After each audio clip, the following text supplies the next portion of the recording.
Okay, asubuhi imefika. Ni muhimu kutumia aloe vera gel kwa ajili ya kusafisha mwili na kuruhusu virutubisho viweze kufyonzwa vizuri. Unakuwa unatia hii robo glasi tare, robo glasi unakuwa unatia au kikombe kimoja cha kahawa. Na supplement ambayo inaitwa Forever Garlic Thin.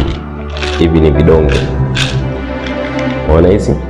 Inaitwa Garlic Thin. So hii pia naitumia kwa ajili ya afya.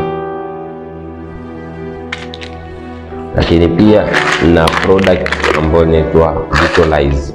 Vitalize for Men ni nzuri pia kwa ajili ya afya. Na hii pia huwa naitumia kwa ajili ya afya. Hizi ninazokula sio dawa, ni virutubisho. Vinafanya kazi ya kuweza kusaidia mwili wangu kupa virutubisho vya kutosha na kuweza kuwa active na kuweza kuwa vizuri na kunikinga dhidi ya maradhi mengi nyemelezi. So unatumia kwa ajili ya afya njema.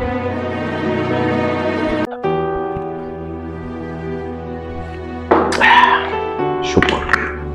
Hii inaenda kwa mteja na ifuata na nyingine ofisini kwa kumpelekea mteja. Na dawa ya meno pia inaenda kwa mteja.